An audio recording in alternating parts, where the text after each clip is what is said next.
Marc 11, 15, 19.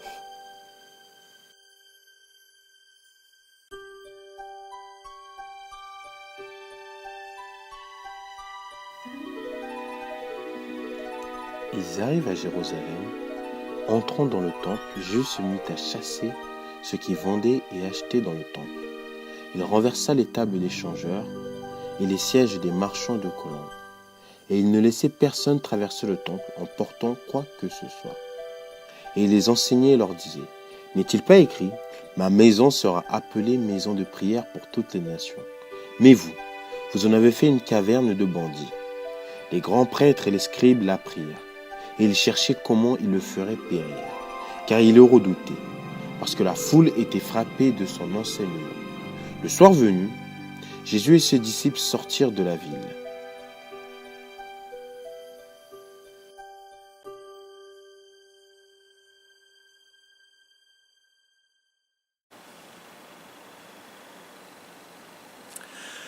Ce qui surprend en écoutant cette histoire, c'est le comportement violent de Jésus.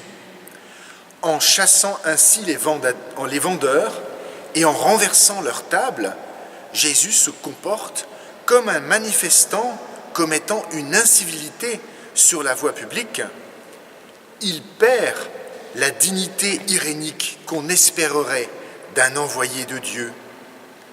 Pourtant, l'objectif de l'évangéliste Marc, ici, est bien de donner une image virulente de Jésus.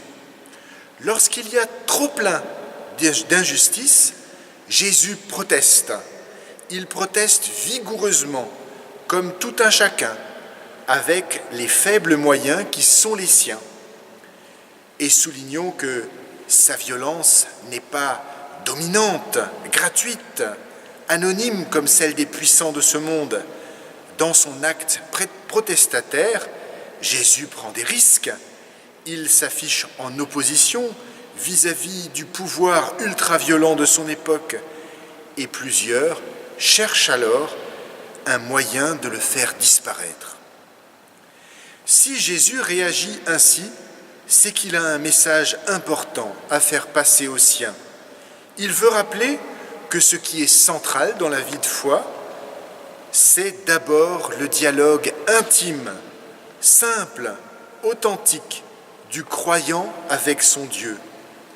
Ainsi, pour rendre au temple sa véritable fonction de maison de prière, Jésus chasse tout ce qui peut entraver la relation avec Dieu, notamment ceux qui vendent du matériel ou des animaux pour faire des sacrifices, car pour Jésus, le sacrifice pollue la vie de prière et le commerce du religieux est insoutenable.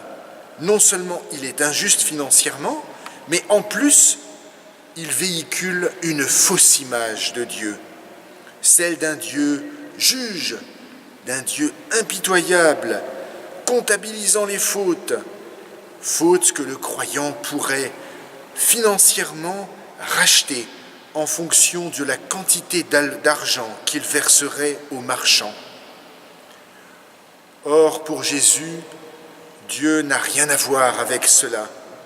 Il faut vigoureusement chasser cette fausse image de Dieu, car pour Jésus, Dieu est amour.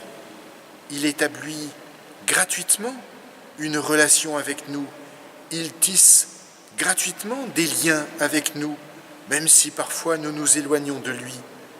Dieu a la figure d'une mère ou d'un père qui aime ses enfants bien avant que ces derniers ne pensent à lui.